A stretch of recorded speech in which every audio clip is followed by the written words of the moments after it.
시청자 여러분 안녕하십니까. 윌리엄 문이 운영하는 백악관 TV입니다. 오늘은 미국 대통령이 기자회견 종류에 대해서 알려드립니다. 부제는 백악관 기자들이 질문은 대통령이 심장을 송곳으로 찌르는 것처럼 날카롭다입니다. 대한민국 정부 수립 이후 최초로 윤석열 대통령이 대통령실 청사 내에서 출근길 약식 기자회견을 자주 가져 화제와 언론이 헤드라인을 장식하고 있습니다. 그러나 장소가 실내라 하늘 아래 청사를 배경으로 한 꽃과 나무 및 자연적 비주얼이 없어서 격이 떨어지고 초라해 보입니다. 앵글도 최적할 수 없어서인지 대통령과 기자들과의 질의응답에 긴장감을 담은 사진과 영상을 보지 못했습니다.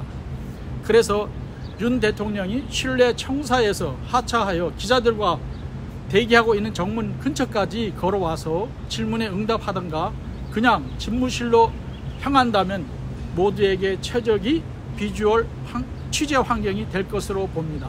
그리고 미국 백악관처럼 출근길 약식 기자회견에 대통령실 청사를 출입하는 모든 기자에게 개방되었는지 참여한 기자들이 대통령이 심장에 심문고를 울리는 민감한 내용도 질문을 하고 있는지 알 수가 없습니다. 백악관은 마린원 이착륙 취재를 심각한 코로나 때를 제외하고는 트럼프 전 대통령 초기부터 풀 기자단에서 오픈 프레스, 즉 백악관 출입이 허가된 모든 기자들에게 허용함으로써 대통령이 즉답으로 인기 있는 취재 코스가 되고 있습니다. 그러나 마린원 이착륙 행사는 대통령이 안전을 위하여 모든 생중계를 금하고 있으나 일부 기자들은 모르고 스마트폰 생중계를 하는 경우도 있고 저도 모르고 하다가 제지를 당한 적이 있습니다.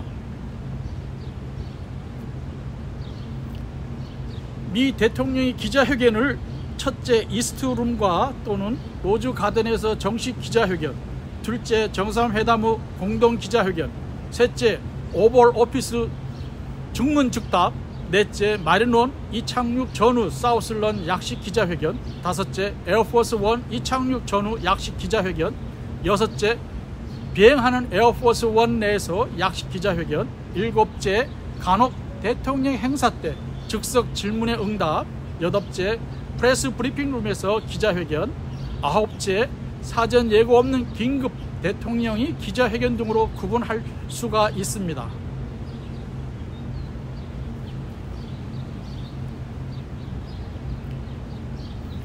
대통령이 기자회견 취재 허가 기준은 장소에 따라 오픈 또는 신청자 중에 사전에 허가된 기자들에게 허용됩니다. 백악관 프레스 브리핑룸 행사는 백악관 출입 기자들 모두에게 개방되어 있습니다. 그러나 오바마 백악관 때부터 출입한 필자의 경험에 의하면 바이든 백악관이 기자들에게 대통령 행사 취재 허가를 오바마와 트럼프 때보다 더 제한하고 있습니다. 대통령 집무실과 에어포스 원 취재는 풀 기자단이 전담하고 있고 백악관의 모든 행사는 풀 기자단에 의해 이메일로 실시간으로 공지되고 필자에게도 날마다 수십 통의 이메일이 도착됩니다.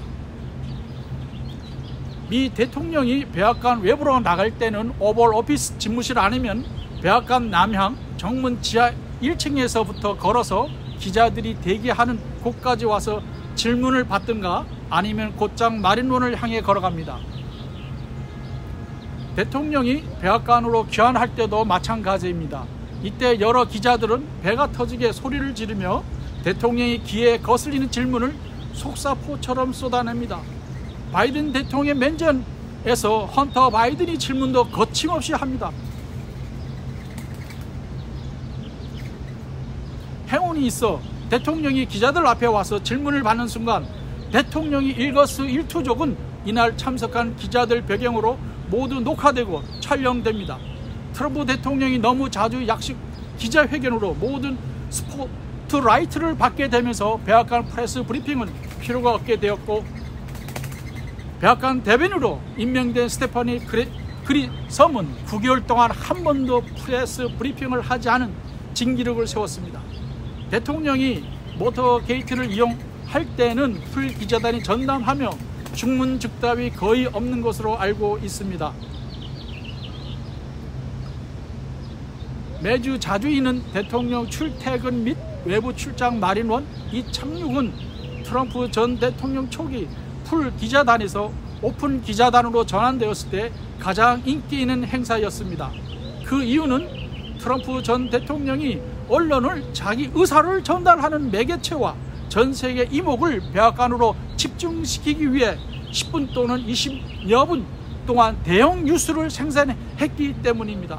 그래서 기자들은 대통령에게 질문을 선택받기 위해서 사진과 카메라 기자들은 근접 거리에서 특이한 대통령이 증문즉답 모습을 담기 위해 몰려들었습니다.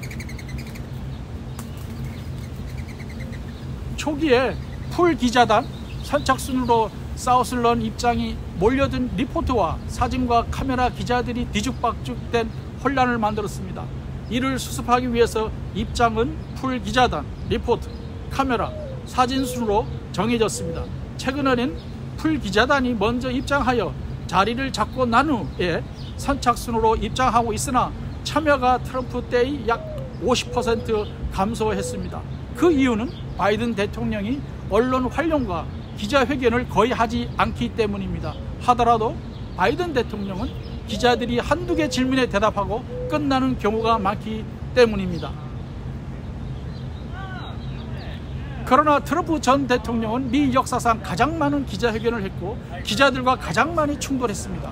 그리고 언론을 향하여 가짜뉴스라고 가장 많이 공격했고 마이크를 잡고 질문을 더 하려는 CNN 짐 아코스타 선임기자를 비신사적 행동을 했다고 백악관에서 추방했습니다. 필자는 법원의 판결로 백악관에 재입성하는 아코스타 특파원이 출입증에 태양이 반사되어 무지개가 뜬 사진을 촬영한 덕분에 아직도 그와 친분을 나누는 행운을 얻었습니다.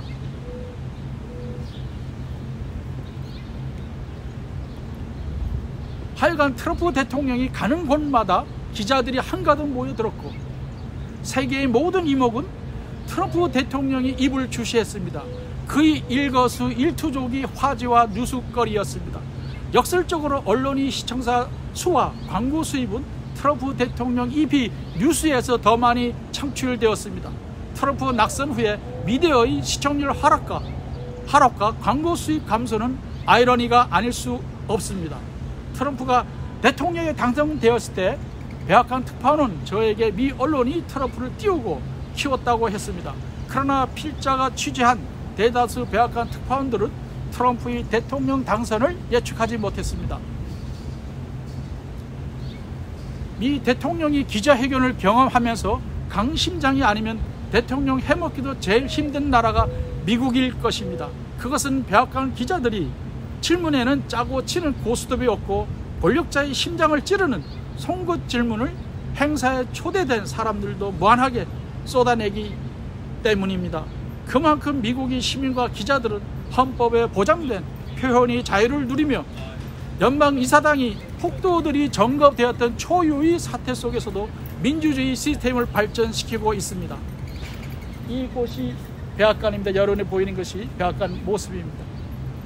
감사합니다. 이상 백악관TV 윌리엄 문이 전해드렸습니다. 행복한 초와 지절이길 기도합니다. 건강하세요. 감사합니다.